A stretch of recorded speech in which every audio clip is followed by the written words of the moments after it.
The night my father told me to stop trying was the last night I ever believed he could see me. He didn't shout.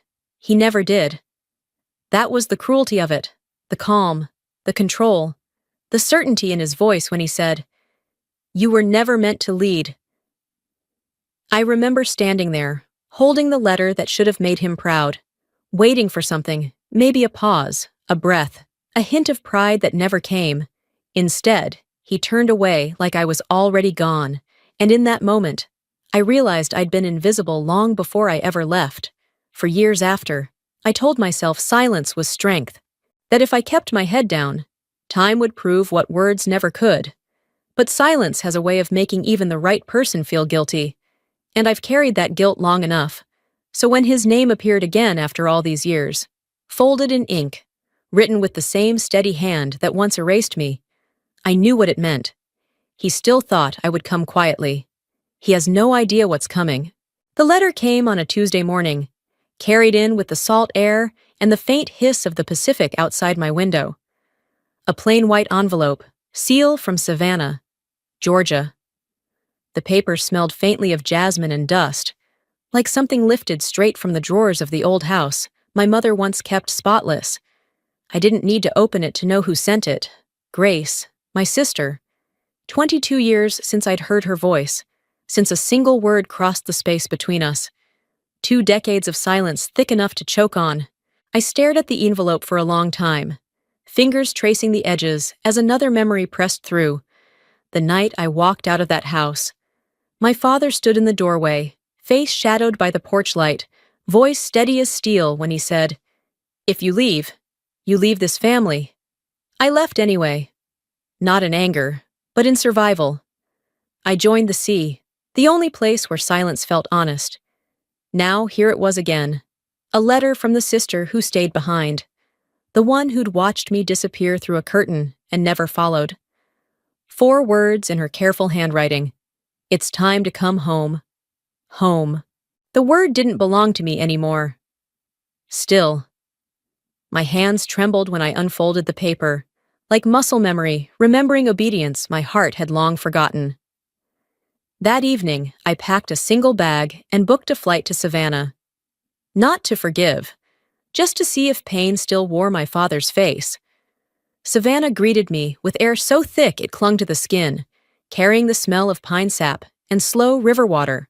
The white house by the river hadn't changed, though the paint had dulled and the flag on the porch barely moved in the heat. When I pushed open the gate, the old hound barked once and trotted toward me, tail wagging. Inside the hall, I stopped short.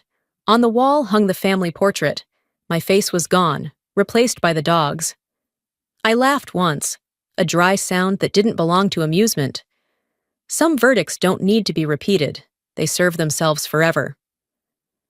My father sat in his chair by the window, posture rigid, tie knotted tight as ever.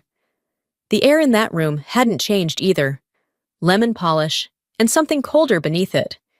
He didn't look up when I stepped inside. "I heard you arrived early," he said without moving. "You heard right," I answered. He stirred his tea, eyes fixed on the ripples. "Just don't make this weekend about you." I said nothing. The wall behind him gleamed with medals, each one framed, each glass spotless. Only one square was empty, the space where my first Academy Award once hung. The nail still caught the light. When I stepped back out, Grace was waiting under the magnolia tree. Her dress brushed against the grass, and her smile trembled before it could settle. "You came," she whispered. "I did." She looked down. "He didn't invite you." "I did." I paused. "I know. I thought maybe—" "You thought wrong." Silence hung between us, filled by the rhythm of the river slapping the shore. Then she reached into her purse and took out a small bracelet made of shell fragments, the inside etched with tiny, careful letters. "Serve quietly." She fastened it on my wrist. The metal was cold against my skin. It used to mean love in this house. Now it only meant survival. That evening, the rehearsal dinner filled the officers' club with golden light and chatter that didn't belong to family. The chandeliers gleamed above rows of silverware, every surface polished until it reflected nothing human. I took a seat near the end, asked for water, and listened. My father presided at the head table, every gesture measured. He spoke of the stone tradition, 3 generations of Navy service, men who never faltered, never questioned. When he reached me, he paused, lips curving in something like a smile. Not everyone's built for the Navy. Laughter spread across the room. Quick and thin, Grace's glass trembled. Mine stayed still. When the waiter came by to refill my water, I noticed Ethan, Grace's fiancé, watching me from the next table. His expression wasn't mocking. It was searching, like a man who'd almost remembered something important. After dinner, he crossed the floor as the crowd thinned. His voice was low, steady. "Were you ever in Guam? 2009. Why?" "Because we heard a woman's voice on the comms. She guided us through the cyclone. We called her Iron Widow." I met his eyes, felt the pulse in my wrist beneath the cold bracelet. That was a long time ago. He nodded once. Some debts don't expire. Outside, the night was heavy and still. Jazz drifted from a bar across the harbor. I walked toward the railing, the air sweet with salt and magnolia, far across the water. The lighthouse blinked against the dark, steady, patient, as if reminding the lost that even those who leave can still find their way home. Part 2. Savannah, under the magnolia trees. Savannah met me with a slow, heavy heat that smelled of pine and old summers that never ended. The White House by the river looked smaller than I remembered. Its paint faded, flag half limp in the wind. I pushed the gate open, and the hinges groaned the way old voices do when they remember too much. Inside the hall, the air was cool, still scented with lemon oil and control.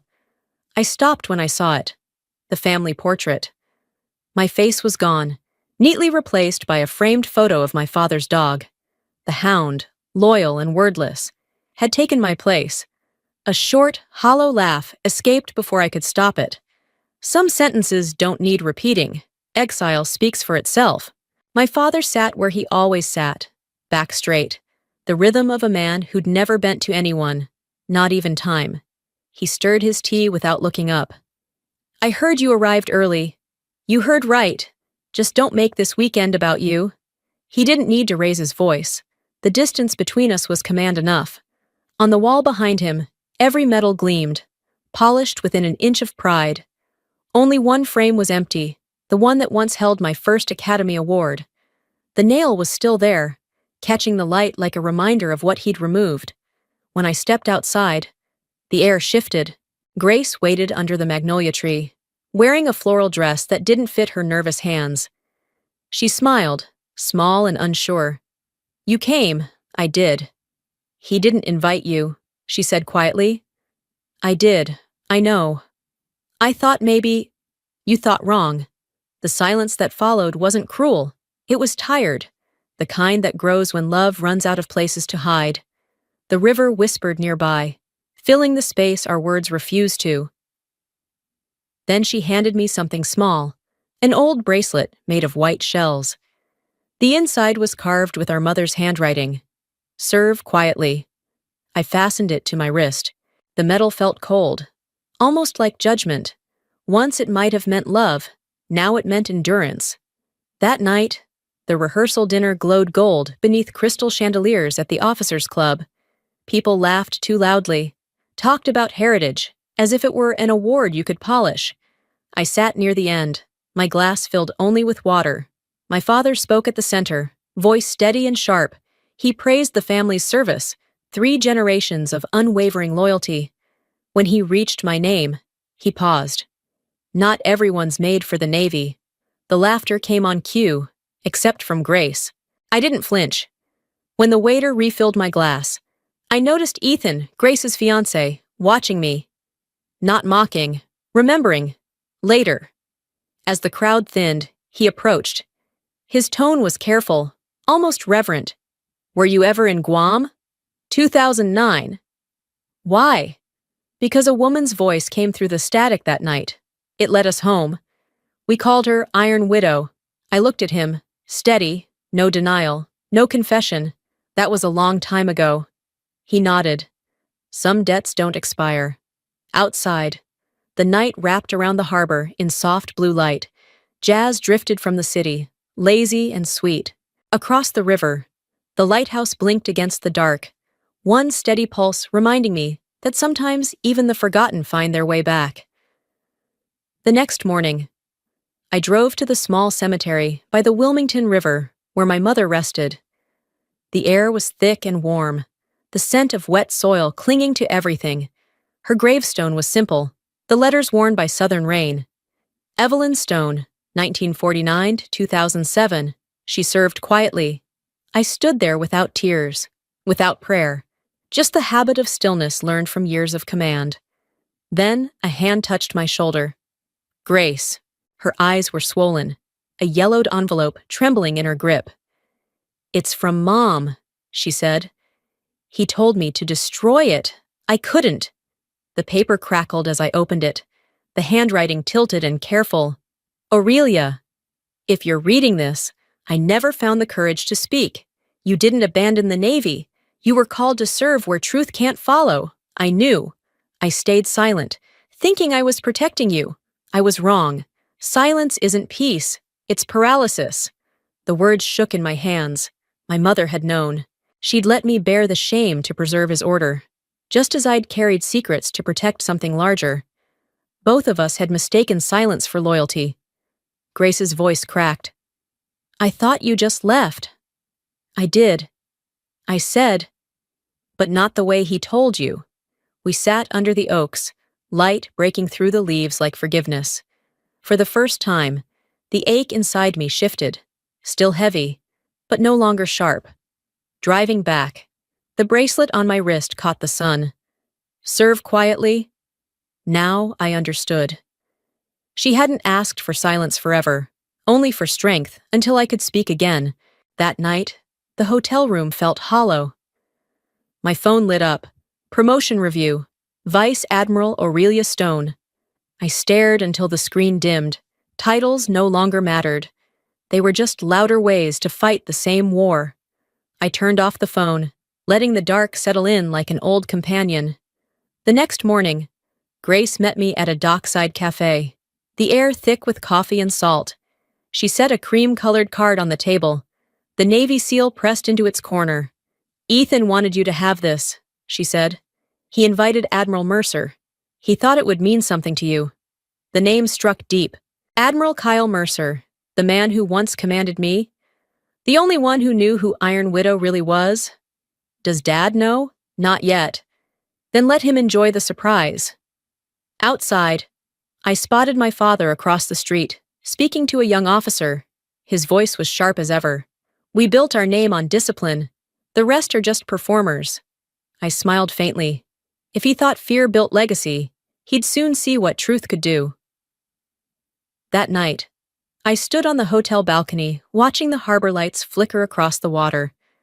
The memory of Guam returned. The storm. The dead radios. My voice guiding them through. All units. Hold heading. Break east of the ridge. No one ever saw my face. The reports buried it under a code name, Commander Hayes. I touched the cold bracelet on my wrist. Mom, I whispered. Tomorrow they'll know. Not for glory.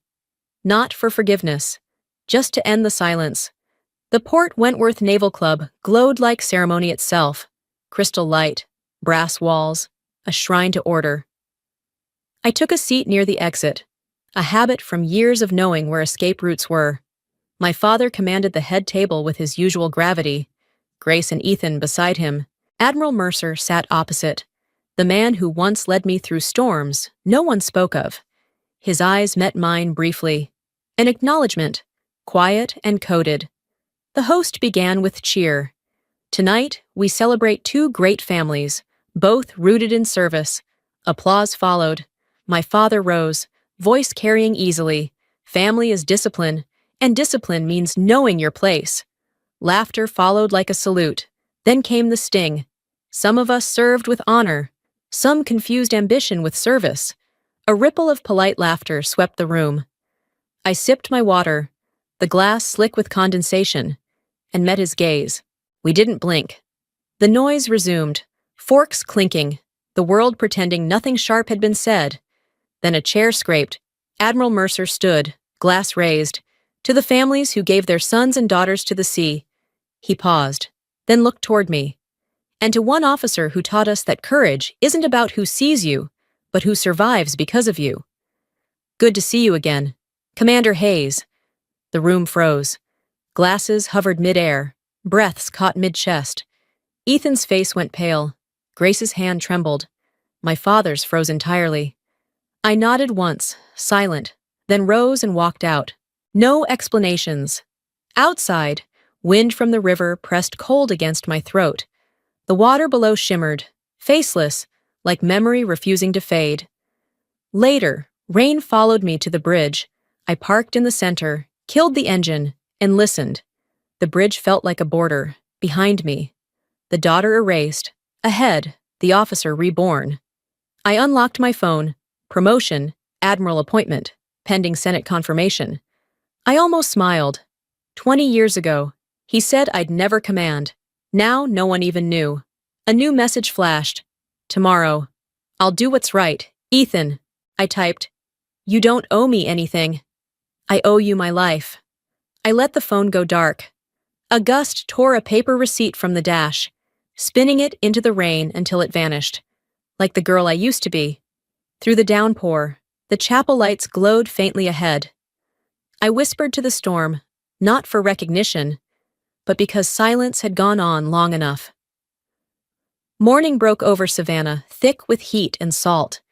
The chapel by the river shone white, its magnolia garlands swaying in the breeze. I sat in the last pew, my uniform spotless but unadorned. No medals, no weight of proof. My father sat in the front, spine rigid, presence commanding as always. When the officiant called for him to speak, he rose, voice steady. Family is loyalty. Loyalty means obedience. Applause followed like ritual. I stayed still, listening to the same sermon that once cast me out. Then Ethan stepped forward, hand trembling around the microphone. Before I say my vows, there's something I owe, not to Grace, but to someone else in this room. The air thinned. 15 years ago, in the Guam cyclone, my team was trapped. A woman's voice led us out. We called her Iron Widow. I never saw her face until today. He turned toward me. Admiral Aurelia Stone, ma'am, you saved our lives. The silence cracked open. One man stood, then another, until the entire hall rose to salute. My father remained seated, glass shaking. I returned their salute, calm, precise, final. Then my father rose. His hand lifted, slow but certain. The salute met mine, and 20 years of silence ended. Not in triumph, but in respect. That night, I went back to the house by the river. The porch light was still on, the same soft amber my mother used to leave burning for him after every deployment. I knocked twice, then pushed the door open. He was in the living room, sleeves rolled, coffee cooling in his hand. The silence in that room felt ceremonial, like we were both standing at attention. He didn't look up right away. You made quite the scene today. I didn't make it. It happened. He set the cup down. Were you ever scared? Every time, I said. But fear isn't the problem. Stopping because of it is. He nodded faintly. I thought I was protecting you when I pushed you out. You were protecting your story, not me. He didn't deny it. Instead, he stood and crossed to the glass cabinet lined with medals. At the bottom corner, the family photo had been restored. My face was back, slightly crooked. But there, it's time to put it back, he said. I studied the picture. Respect starts closest to your hands. He smiled, weary but real. You sound like your mother. We sat quietly, no ranks, no speeches, just breathing. At the door, I turned. Good night, Colonel. Good night, Admiral. Dawn came pale and gold. I ran the Savannah Bridge, the air cool and clean. My phone buzzed. Appointment confirmed. Congratulations, Admiral Stone. I read it once, then turned it off. No announcements needed. Below, the river glowed pink with sunrise. Revenge isn't loud, I whispered. It's breathing easy where you once couldn't. I filled my lungs, feeling something loosen. I didn't need applause, just peace in the place that once took it from me. The next afternoon, I returned to the chapel. It was empty now, the magnolia petals scattered like small white ghosts across the wooden floor. Sunlight streamed through the stained glass, cutting the room into quiet bands of gold. I walked to the front pew and reached into my pocket. The old Navy insignia my mother once wore lay in my palm, darkened, edges scratched, the metal dulled by time. I set it gently on the bench and whispered, "You served quietly. Mom, I'm loud enough for both of us now." A breeze moved through the open door. One petal drifted down, touched the insignia, and rolled softly, as if the past itself had nodded in peace. Outside, the river shone in the late light. Far off, the Savannah Bridge glimmered, the place I'd stopped that night, between who I was and who I became. The sun tilted low, its reflection glancing off the white cap in my hands. I put it on and breathed in deep. The air was salt and stillness, no orders, no judgment, just quiet. Still, like water after a storm. Still, like a heart finally allowed to rest. I turned and walked away, the door closing softly behind me. No applause, no witnesses, just the light, and my mother's smile somewhere in it.